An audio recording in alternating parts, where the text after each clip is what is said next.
어제 토요일 어제 밤에 그 마음이 많이 이렇게 떨려서요. 기도하러 와서 최종적으로 이렇게 말씀을 정리하고 또 이렇게 하고 이제 저녁에 집에 돌아가는데 마음에 저에게 깊은 평안이 있는 게 아니라 자꾸 뭔가 후회가 남고 이 말씀을 내가 왜 이렇게 준비했지? 이 말씀을 내가 왜 안 넣었지? 하는 그런 제 마음에 그 말씀에 대한 내일 전할 거에 대한 도리어 긴장감이 막 밀려오는 거예요. 이러면 안 되는데, 더 긴장하면 안 되는데 하는 그 마음. 그런데 이렇게 곰곰이 생각해 보니까 그 마음은 하나님이 성령님이 제게 주는 마음이 아닌 것 같았어요. 그래서 자기 전에 하나님 제 마음에 보혈의 은혜가 있기를, 보혈로 덮여지기를, 그래서 평안하게 잠들 수 있도록 그렇게 기도하고 복음일기 적고 이렇게 잠들었는데요.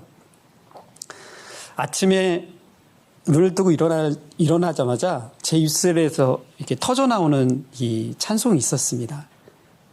그 찬송이 내 눈 주의 영광을 보내 찬송 가운데 서신 그 영광 보길 원합니다. 그 찬양이 제 입에서 터져 나오더라고요. 아침에 아내에게도 고백했는데 오늘따라 너무 마음이 평온한 거예요. 이 평온함은 주님이 주신, 주님이 만져주신 그 평온함이었을 거라고 생각되어집니다. 하지만 여전히 떨리긴 합니다. 예, 오늘 또 주님께서 오늘 이 말씀을, 창세기 말씀을 통해서 저와 여러분들에게 들려주신 하나님의 말씀으로 받았으면 좋겠습니다. 네, 오늘 창세기 45장 이 말씀은, 이 배경은 많이들 알고 계실 겁니다.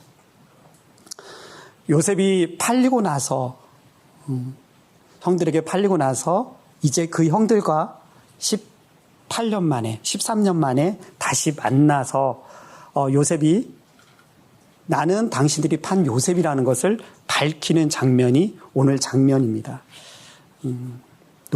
내가 당신들의 노예로서 팔렸던 사람입니다. 하지만 또 애굽의 총리가 되었습니다. 무엇보다도 하나님께서 나를 이곳까지 인도하셨습니다. 이 사실이 밝혀지는 장면이 오늘 말씀입니다. 한 달 전쯤에 아내랑 함께 강원도 영월에 결혼식장에 가는 길이 있었습니다. 가는 길에 아내가 차 안에서 문득 저에게 이런 질문을 던졌습니다.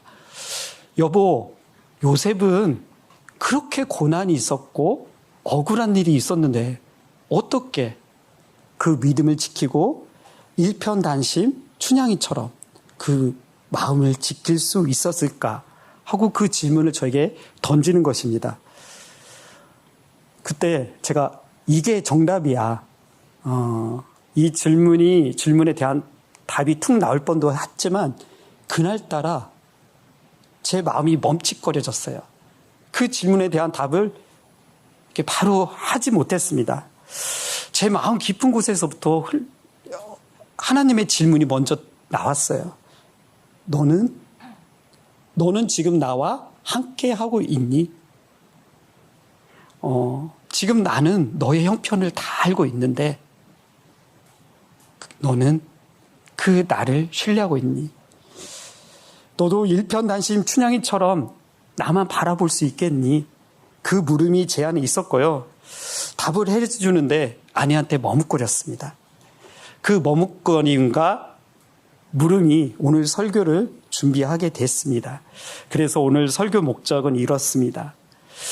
여러분, 혹시 삶에 있어서 나에게 왜 고난이 있을까? 나에게 왜 이런 어려움들이 있을까? 그 질문을 던지는 분들이 있을 것입니다. 하나님, 나의 지금 이 근심은, 나의 이 한탄은 언제까지입니까? 내가 왜 이곳에 있나요? 그 물음 앞에 선 성도들, 그리고 저에게 들려주시는 하나님의 말씀일 것입니다. 예, 주님, 제 일상이 힘들어요. 억울해요. 답답해요. 지금 주님이 안 보이는 것 같아요. 그렇게 한탄하고 근심하는 저희들에게 주님만 바라보겠습니다. 저도 일편단심 춘향이처럼 주님만 바라보는 믿음으로 살겠습니다. 그런 고백이 다 있는 말씀이 되기를 주님의 이름으로 축복합니다. 아내의 질문에 한참을 머뭇거리다가 저는 이렇게 대답을 했어요.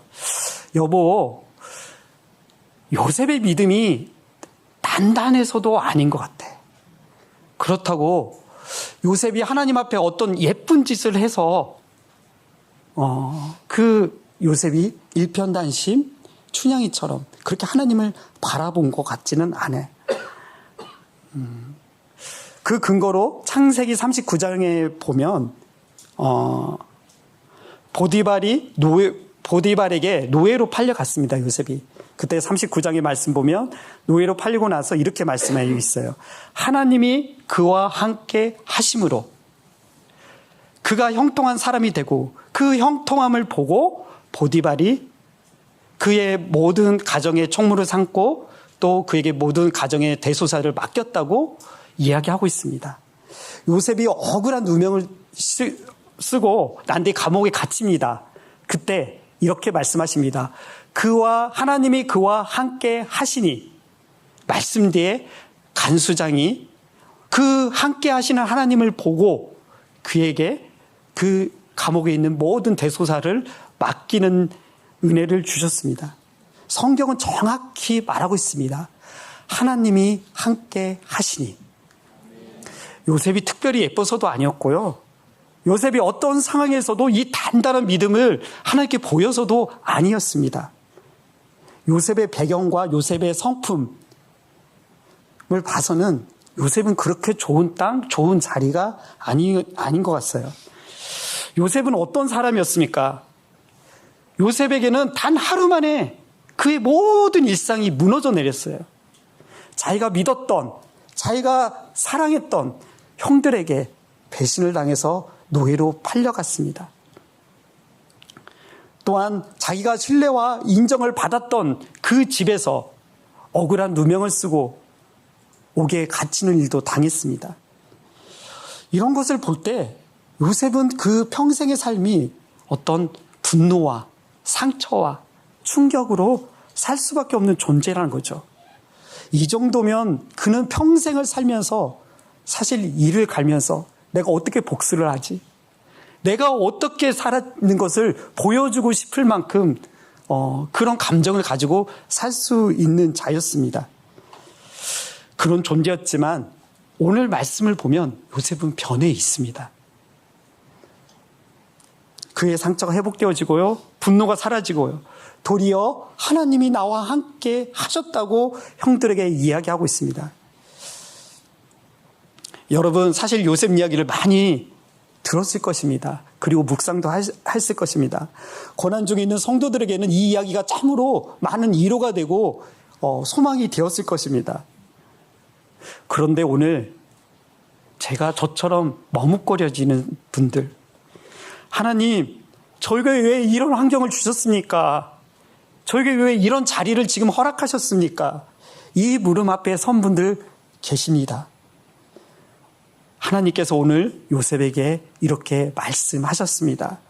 하나님께서 오늘 성도들에게 이렇게 말씀하십니다. 함께 보시겠습니다. 5절 말씀 보겠습니다.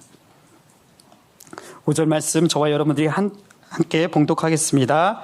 당신들이 나를 이곳에 팔았다고 해서 근심하지 마소서, 한탄하지 마소서. 하나님이 생명을 구원하시려고 나를 당신들보다 먼저 보내셨나이다. 아멘. 5절 보면 당신들이 이곳에 나를 팔았다고 근심하지 마소서, 한탄하지 마소서라고 말하고 있습니다. 형들은 요셉의 정체를 알고 아마 깜짝 놀랐을 것입니다. 놀랐다는 표현보다는 아마 충격으로 다가왔다고 말해도 과언이 아닐 것입니다. 성경은 그들이 요셉의 정체를 알고 나서 한동안 말문이 막혀서 말을 못했다고 기록하고 있습니다. 아마 형들은 충격을 받으면서 이제 우리 다 죽었어. 아마 그런 심정이었을 것입니다. 그런 형들에게 말합니다. 한탄하지 마소서, 근심하지 마소서. 여기서 나오는 근심이라는 단어는 히브리어 언어로 아차부라는 단어인데요. 직역하면 고통을 입다, 상처를 입다라는 뜻입니다. 또 한탄이라는 뜻이 있는데요. 하라라는 히브리어로 직역하면 분노하다, 격분하다라는 뜻이 가깝습니다. 이 말은 요셉이 형들에게 건면해주는 말이지만 우리가 이 말을 잘 보면 상처를 입고 고통을 당하는 자가 대체 누구입니까?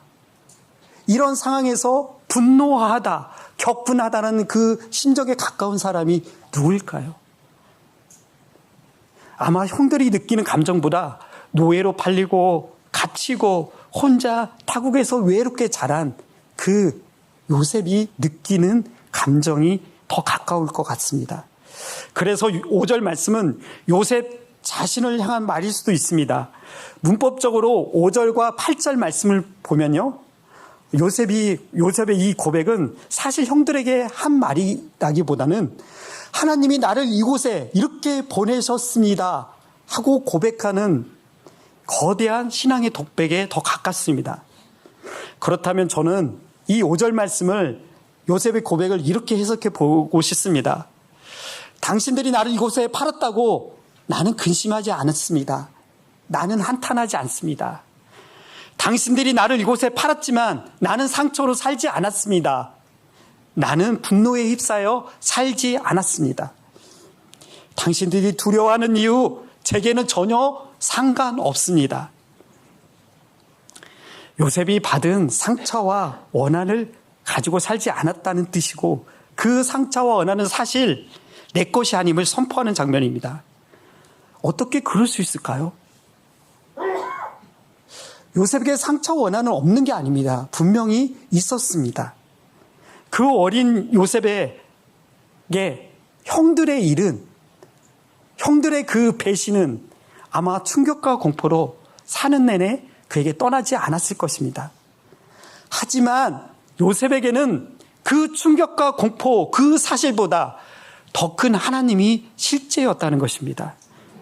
그 큰 하나님이 실제로 현실로 다가오니 나와 함께 하시는, 늘 함께 하셨던 그 하나님을 볼 수 있었던 것입니다. 목사님이 상담하시고 이렇게 기도해 주실 때, 함께 있을 때 자주 듣는 이야기가 있습니다. 아픔이 있는 성도에게, 고통이 있는 성도에게 이렇게 말씀하십니다. 지금 당신의 상처 사실입니다. 지금 고통받고 있죠. 힘들죠. 그 고통과 아픔 사실입니다. 하지만 기억하십시오. 이 마음에 하나님이 계심도 사실이고 현실입니다. 더 큰 하나님이 내 안에 있음이 사실이고 현실입니다. 그 하나님을 바라봅시다.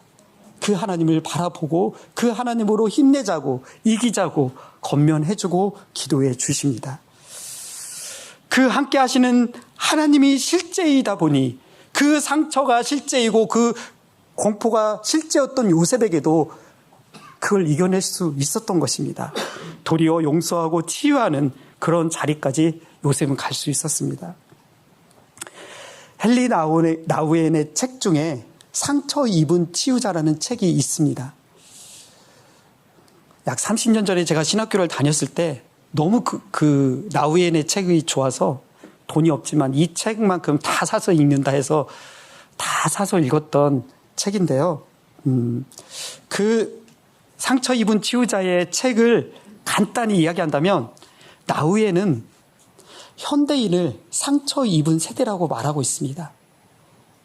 사람들은 외적으로 풍요로웠지만 내면에는 외로움, 불안함, 두려움, 소외감으로 지금 살고 있다고 말합니다. 그래서 많은 사람들은 치유자가 되기 위해서는 그 상처를 숨기거나 아니면 그 상처를 극복해야 된다고 말하고 있습니다. 하지만 그 책에서 나우엔은 정반대로 말합니다. 자신의 상처를 부인하는 사람이 아니라 자신의 상처를 하나님 앞에 정직하게 직면하는 사람이 하나님 앞에 설 수 있고 다른 사람을 치유할 수 있다는 것입니다. 요셉이 그랬습니다. 요셉은 그 상처를 부인하지 않았습니다. 숨기지도 않았습니다. 저희가 읽었던 바로 앞절 4절 말씀 보면 나는 당신들이 애굽에 판 자 요셉입니다고 이야기하고 있습니다. 그 고통의 실제를 잊지는 않았다는 거죠. 하지만 성경 어디에도 요셉은 그 상처로 살았다고, 한탄하며 살았다고 말하지 않습니다. 그는 그 상처를 정직하게 하나님 앞에 펼쳐 보였던 것입니다. 그 일로 근심하거나 한탄하지 않고 선포하며 나갑니다. 담대하게 나는 그럴 수 없습니다. 그 이유가 있습니다. 요셉에게는 그 상처보다, 그 공포보다 더 큰 하나님이 현실이었기 때문입니다. 그 하나님을 주목하였기 때문입니다. 지난 수요 성령 집회 때 고정원 전도사님이 히스기야 왕 말씀을 주셨는데요. 너무 큰 은혜를 받았습니다. 감사합니다.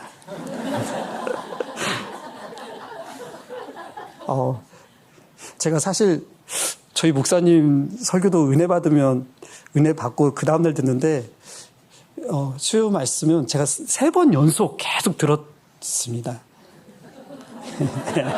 감사합니다. 네. 히스기야 왕 때 아수르가 3번의 침략이 있었습니다. 그때마다 왕은 하나님께 살려달라고 하나님께 엎드립니다. 그런데 첫 번째, 두 번째 상황에서는 히스기야 왕의 기도에 전심이 없었습니다. 그 마음에 아직도 예굽을 붙들고 예굽을 의지하는 마음이 있었고요. 또한 결정적인 순간에 자기의 의가 드러나고 자기의 자랑이 드러났었습니다. 결국 그 모습을 원치 않았던 하나님이 아수르에게 3번의 침략을 허락하셨고요. 그렇게 3번의 침략을 당하게 됩니다. 그때서야 히스기야 왕은 하나님께 전심으로 나갈 수 있었습니다. 히스기야 왕에게 도착한 사자의 손에서 받은 편지가 있습니다. 그 편지를 하나님 앞에 펴놓고 하나님, 지금 상황이 이렇습니다. 지금 나의 꼬라지와 이 금방 이제 죽을 것 같은 이 나라의 상황이 이렇습니다 하고 그렇게 기도하는 장면이 있습니다. 몇 주 전에 주일 공적 말씀을 통해서 주신 말씀 중에 우리에게 일어나는 모든 사건과 일들은 하나님의 편지로 보라고 말씀해 주셨습니다. 히스기야 왕이 이제 모든 것을 하나님께, 자기의 모든 상황을 하나님께 올려드리는 장면입니다. 그는 전심으로 하나님 앞에 나간 것입니다. 요셉에게도 하나님 앞에 이런 전심이 있었습니다. 상처와 분노가 있었지만 하나님께 전심을 들여서요, 그 마음을 펼쳐 보였을 때 그 상처와 분노로 살지 않고 그 상처와 분노가 있는 형들을 도리어 위로하고 그들을 치유해 줄 수 있었던 것입니다. 그러면 다시 한번 이걸 요셉이 그러면 어떻게 그가 이 전심의 마음을 하나님께 드릴 수 있었던 이유가 있습니다. 그 이유를 같이 보도록 하겠습니다. 5절 말씀, 7절 말씀 두 구절을 볼 텐데요. 5절 말씀들은 여러분들이 7절은 제가 봉독하겠습니다. 5절 시작.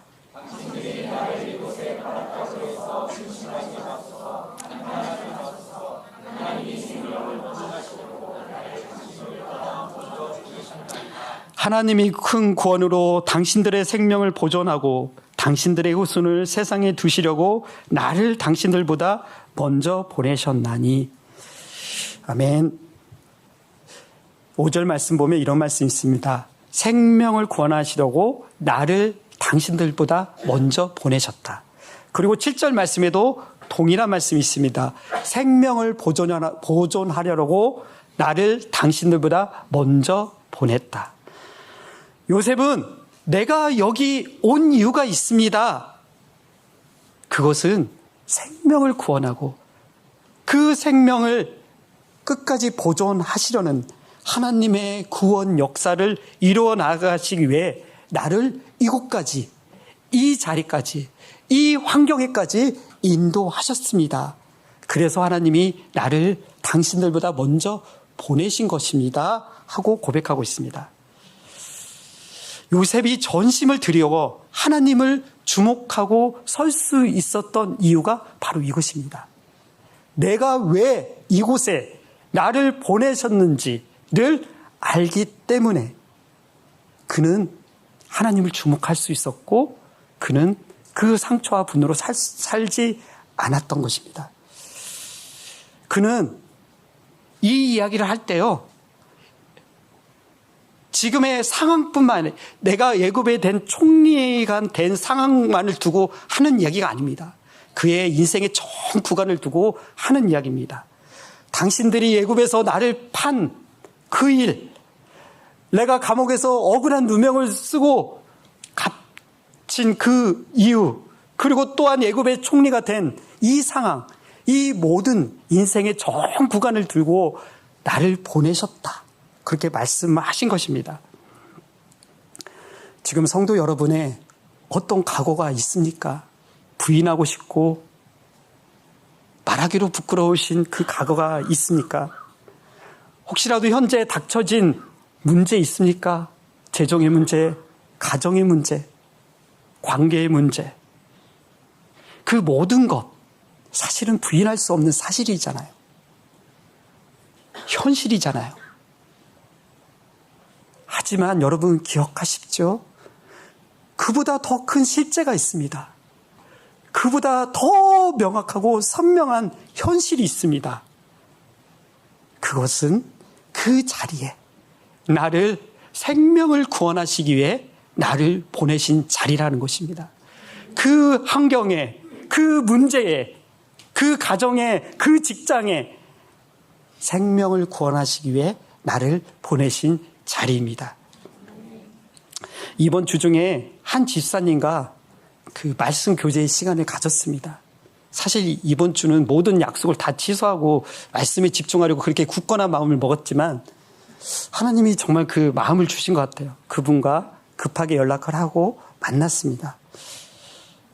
그 집사님은 최근에 한 직장에 출근하게 되었는데요. 그곳의 환경과 조건이 너무 맞지 않다는 것입니다.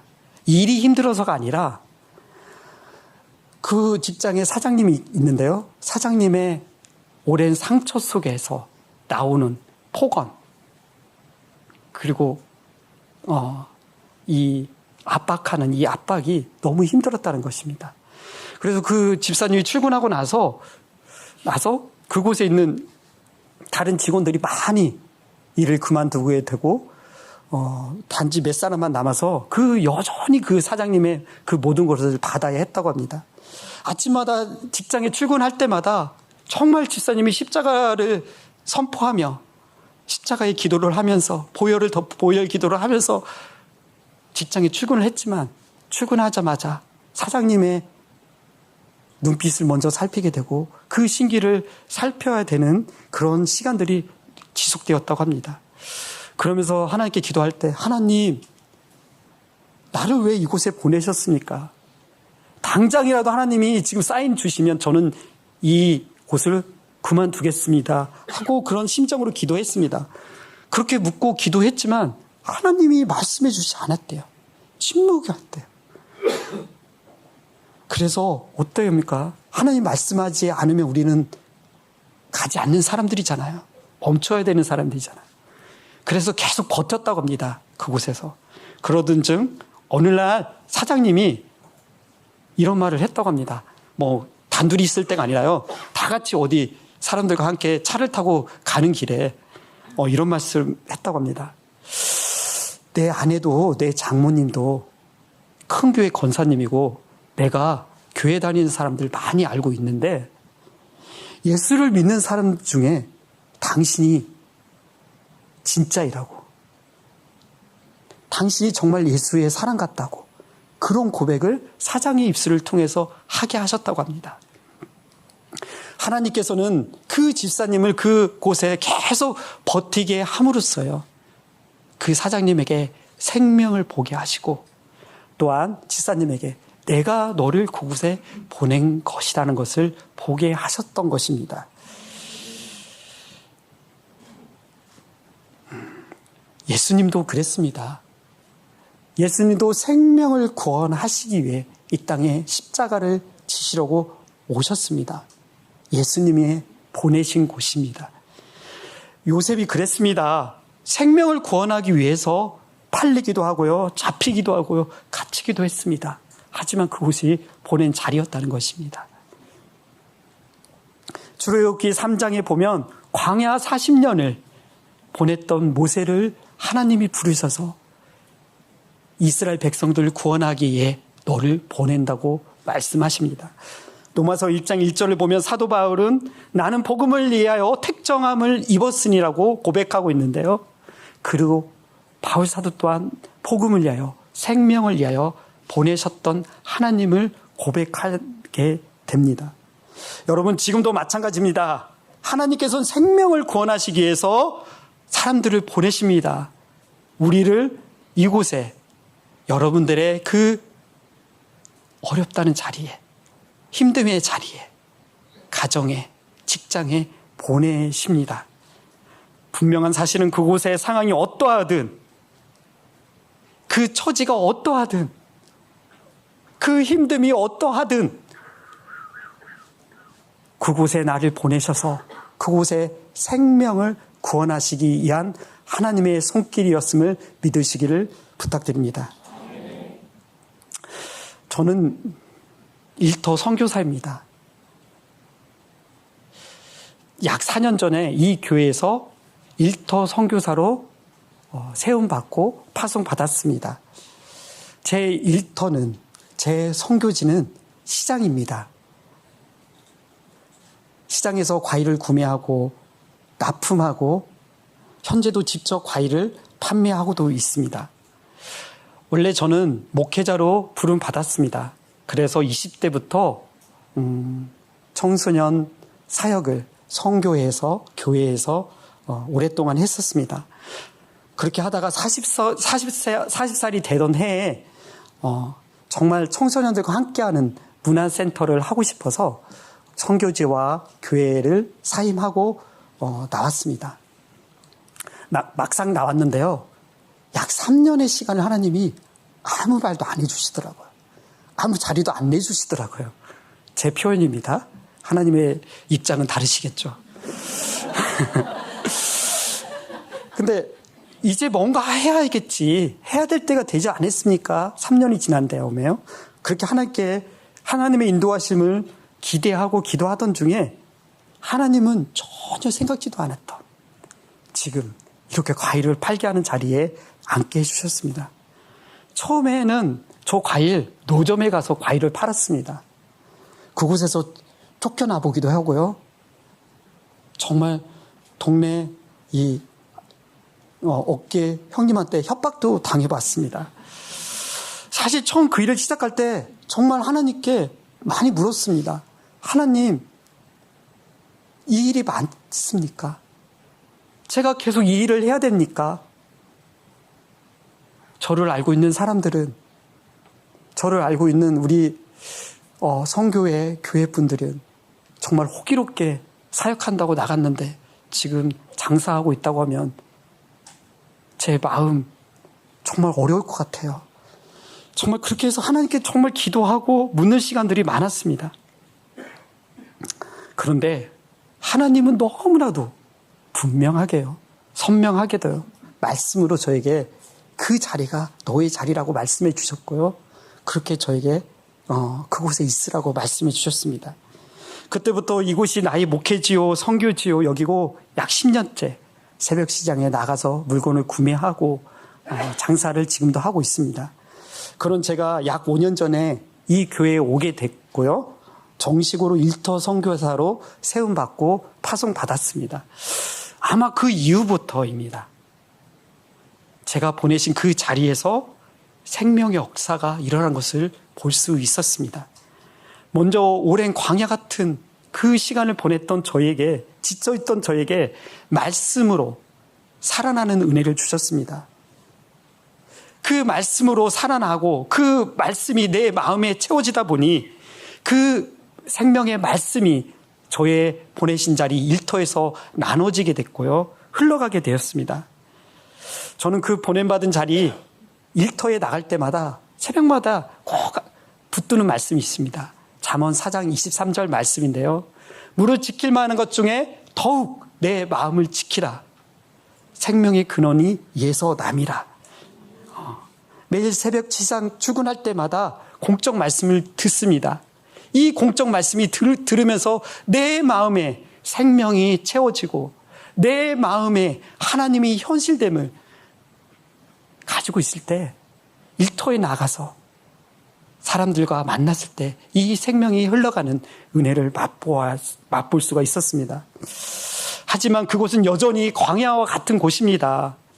출애굽을 한 이스라엘 백성들이 단 하루도 구름 기둥을 보지 못하고 불 기둥을 보지 못하면 한 발자국도 나갈 수 없었던 것처럼 내가 하나님의 이 생명의 말씀에 붙들지 않으면, 주님과 동행하지 않으면 단 한 걸음도 나갈 수 없는 그런 척박한 땅입니다.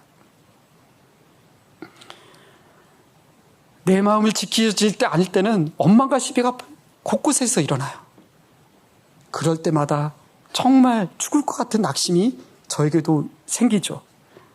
하지만 분명한 곳은 그 보내신 자리는 생명의 자리입니다. 십자가의 자리입니다. 나를 보내신 하나님의 보내신 자리라는 것입니다. 사랑하는 성도 여러분, 여러분도 여러분의 보내신 자리가 있습니다. 3년 전에 제가 이곳에서 말씀을 전했거든요. 그때 전한 말씀 중에 사도행전 1장 8절 말씀처럼 성령 받은 우리는 땅끝까지 이르러 모두 복음의 증인으로 살 수 있다고 말했습니다.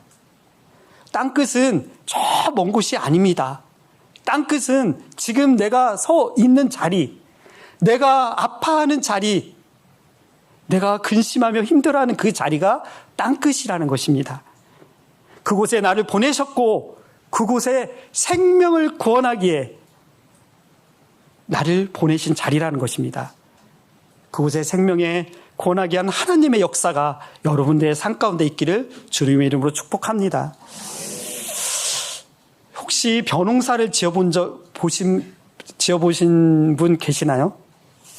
저는 어린 시절에 산골 소년으로 자라서요. 웬만한 농사는 부모님 따라다니면서 어깨너머로 다 보고 경험했습니다. 저희 아버지가 워낙 성실하셨고 어머니가 워낙 악착 같아서 정말 없는 살림에서, 없는 그 산골에서 부모님이 돈을 좀 모아서 남들은 농사 짓지 않는 그 산골에 버려진 땅을 이렇게 사셨어요, 부모님이. 그래서 거기를 정말 개간을 다 하셔가지고 논을 만들어서 농사를 지은 것을 저는 봤습니다. 여러분, 벼농사를 지을 때 정말 중요한 것이 두 가지가 있습니다. 그 첫 번째가 물대기입니다. 워낙 골짜기 땅이다 보니까요. 벼농사를 지을 때 지금이 모내기여서 모내기가 아마 다 심어졌는데요. 아마 지금 혹시라도 논을 볼 수 있는 사람들은 알 겁니다. 그 논에는 물로 가득 채워졌습니다. 벼는 물로 큽니다. 어릴 적에는. 추수할 때는 물을 쫙 빼야 되지만 그 척박한 땅에, 그 골짜기 땅에 물이 별로 없어요. 그래서 아버지는 막고, 그래서 그 물을 막아서 그 모내기철에는 그 물을 채워야 됩니다. 물이 없거나 하늘에 비가 오지 않으면 아버지 그 애타는 마음을 늘 볼 수 있었어요. 아슬아슬하게 그 농사를 지었죠. 그만큼 그 물대기가 너무나 중요합니다.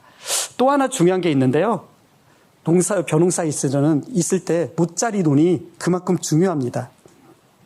모짜리 논은 모판을 키우는 논입니다. 이른 봄에 벽씨를 그 모짜리 논에 뿌려서요, 어린 모들을 키웁니다. 어미 같은 논이 그 모짜리 논입니다. 아버지는 그 골짜기 논 중에 그 논 하나를 선택해서 모짜리 논을 삼으셔가지고요, 그 곳에 키워서요, 그 어린 모들이 자라면 지금같이 모내기철이 되면 다 다 그곳으로 이제 옮겨 신습니다. 강론으로 옮겨 신는 일을 합니다. 저는 생명을 구원하시기 위해 이 보내신 자리, 십자가의 자리가 저는 이 못자리논을 보면서 비슷하다고 생각합니다.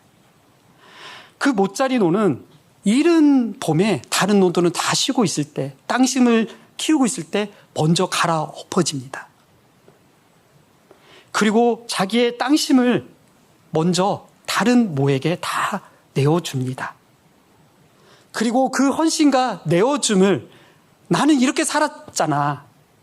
나는 이렇게 먼저 내어주고 먼저 못자리로처럼 살았잖아. 그 권리를 주장하지 않고요.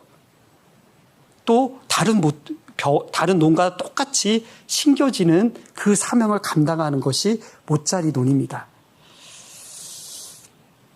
보냄받은 자도 마찬가지입니다. 때로는 먼저 갈아 엎어집니다. 먼저 매맞기도 합니다. 가정에서 온갖 핍박을 받으면서 먼저 교회에 나왔던 분들, 나오시는 분들 있을 것입니다. 직장에서 홀로 나만 하나님을 믿는 사람 같고 나만 복음을 붙들고 있는 것처럼 전전긍긍하면서 이곳에서 어떻게 복음이 전해질까? 이곳에서 어떻게 생명을 살아나는 역사를 일으킬까? 그렇게 살아가고 있는 분 분명히 있을 것입니다. 왜 나만? 왜 내가? 물음이 나올 정도로 나의 땅심을, 나의 마음을 내어줄 수도 있습니다. 하지만 못자리논의 사명을 가진 자는 순종의 자리로 갑니다. 순종의 자리는 어떠한 자리고 누가 갈 수 있는지 한번 보도록 하겠습니다. 8절 말씀 한번 같이 보도록 하겠습니다. 8절 말씀 같이 봉독하겠습니다. 그런즉 나를 이리로 보낸 이는 당신들이 아니요 하나님이시라. 하나님이 나를 바로에게 아버지로 삼으시고 그 온 집의 주로 삼으시며 애굽 온 땅의 통치자로 삼으셨나이다. 8절 말씀에 그런즉 나를 이리로 보낸 이는 당신들이 아니요 하나님이시라. 이 말씀을 보면 보낸 일은 누구십니까? 하나님이십니다. 나를 이곳에 보낸 자, 나를 그곳에 발령낸 자, 그분은 하나님이시라는 것입니다. 그렇다면 우리는 하나님 앞에 할 수 있는 게 무엇입니까? 순종입니다. 우리는 순종의 자리로 나아가야 되는 것입니다. 나중에 커서 안 사시지만 아버지가 그 많은 논 중에서 물대기 그 못자리 논을 선택한 이유를 알았어요. 어떤 논을, 못자리 논을 선택했냐면요. 물대기가 제일 편한 논입니다. 저는 이 물대기 편한 논을 순종이라고 표현하고 싶습니다. 하나님의 말씀을 순하게 듣는 자. 그 말씀 앞에 예 주님, 아멘 이렇게 고백하는 자들이 순종, 못자리 논의 사명의 자리로 갈 수 있습니다. 그 순종을 우리 예수님이 먼저 보여주셨습니다. 그 순종의 열매가 바로 십자가입니다. 마태복음 16장 24절 말씀 보면 누구든지 나를 따라오려거든 자기를 부인하고 자기 십자가를 지고 따를 것이니라. 순종입니다. 십자가는 순종입니다. 십자가 연합이 무엇이냐고 묻는 분들이 있어요. 우리 교회 많이 말하잖아요. 십자가의 죽음을 얘기하잖아요. 대체 십자가의 죽음이 무엇입니까? 어떻게 하면 십자가에서 죽을 수 있는 겁니다고 묻습니다. 십자가는 순종입니다. 여러분, 우리가 죽을 수 있는 방법은 여러분 너무 이렇게 이상적으로 생각하지 마세요. 그냥 지금 하나님이 내게 말씀하시는 것, 하나님이 내게 문을 두드리는 것 있다면 거기에 순종하는 것입니다. 순종했을 때 십자가 연합이 우리에게 있을 것이고요. 순종했을 때 십자가의 죽음이 현실될 수 있다는 것입니다. 개인적으로 하나 고백하자면 저 또한 목사님이 복음일기 쓰라고 했을 때 끝까지 버텼던 사람 중에 한 사람입니다. 이제 복음일기를 쓴 지 약 한 달 정도 된 것 같습니다. 복음일기를 쓰면서 느낀 감정을 간단하게 표현한다면요. 아, 이게 복음이구나. 아, 이게 생명이구나. 아, 이게 나를 이곳에 보내신 하나님의 이유였구나. 그렇게 고백할 수 있습니다. 여러분, 복음일기를 쓴다 한다는 그 자체가 복음이고 생명이란다는 뜻 아닙니다. 그 복음일기를 쓰면서요, 하나님께 제 마음을 올려드릴 수 있는 거예요. 그 복음일기를 쓰면서 제 마음을 펼쳐서 하나님, 오늘 이랬습니다. 제가 이렇게 살았습니다. 하나님, 제가 지금 이런 자리에 왔는데, 이런 환경에 있는데, 내가 지금 이런 곳에서 이렇게 어려움을 당하고 있는데, 결론은 이게 내 보내신 자리였구나라고 복음일기를 쓰면서 고백할 수 있었던 것입니다. 최근에 매주 목사님이 말씀을 전하시면서 이렇게 툭툭 복음일기 이야기를 많이 하셨잖아요. 부담되셨잖아요. 아, 드디어 오늘은 목사님이 안 계시니 이 복음일기 말씀은 안 하시겠구나. 부담감 안 가지고 설교 듣겠네 하신 분들 많이 계시죠? 하지만 더 큰 부담 가지십시오. 복음일기를 쓰다 보니 오늘 말씀의 핵심 주제들, 내가 근심하는 이유, 내가 한탄하는 이유를 알 수가 있었습니다. 복음일기를 쓰다 보니까요, 내가 정말 낙심되는 그 자리, 내가 피하고 싶은 그 자리에 내가 왜 있는지, 나를 왜 그곳에 보내셨는지를 하나님, 여기가 나의 보내신 자리군요 하고 고백할 수가 있었습니다. 목사님이 설교할 때 유목사 복음일기 이야기에 절대 그런 이야기 안 하셨습니다. 오해하지 마십시오. 하나님 말씀으로 들으시길 바랍니다. 이제 말씀을 정리하려고 합니다. 오늘 말씀의 시작점이었던 한 달 전에 강원도 영월에 그 조카 결혼식에 갔었는데요.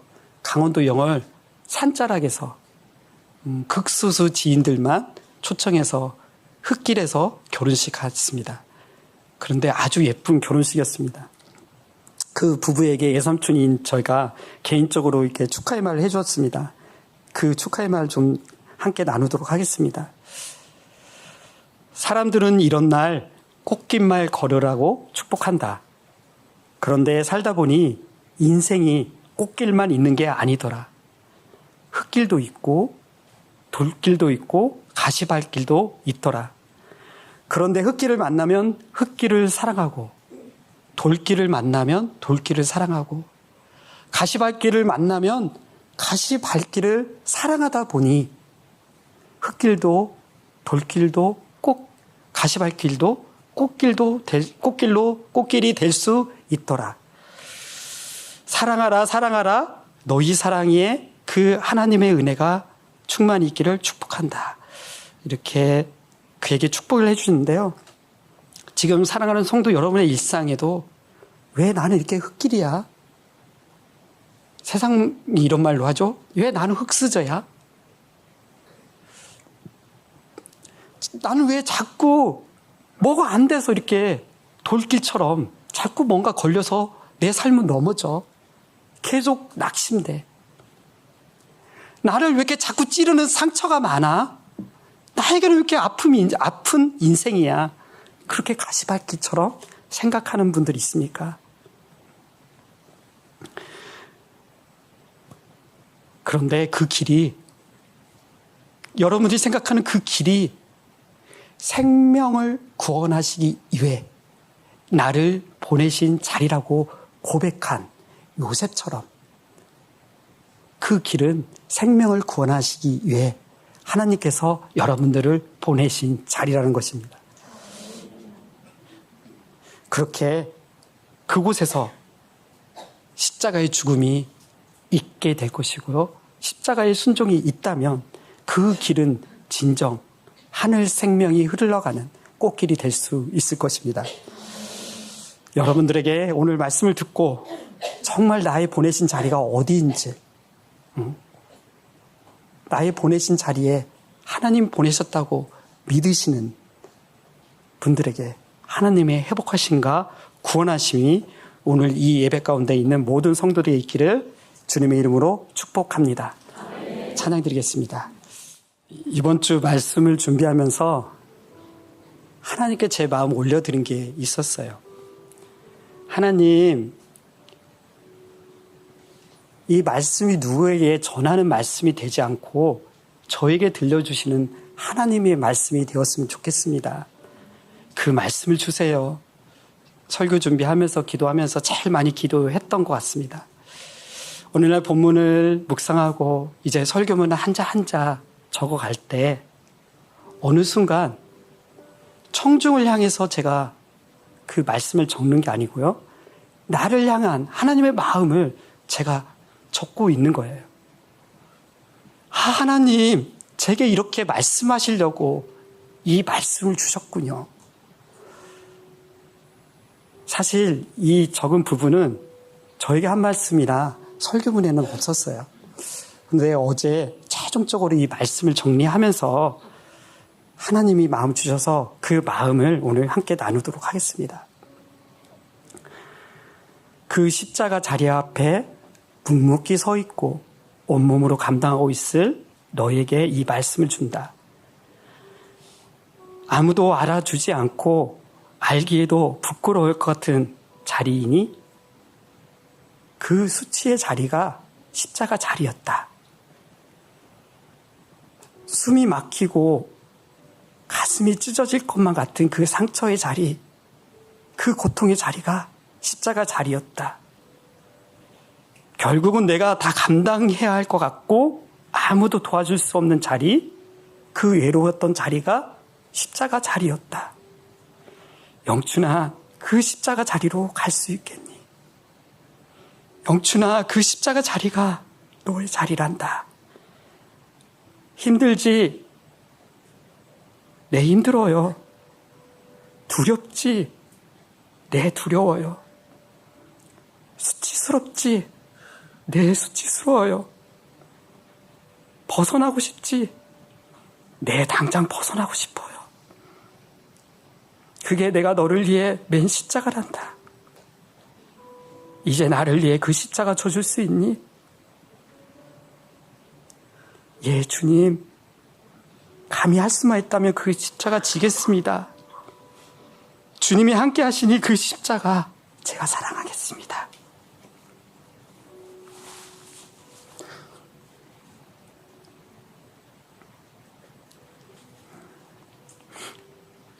지금도 여러분 앞에 십자가 자리, 하나님이 부르신 그 자리가 있습니다.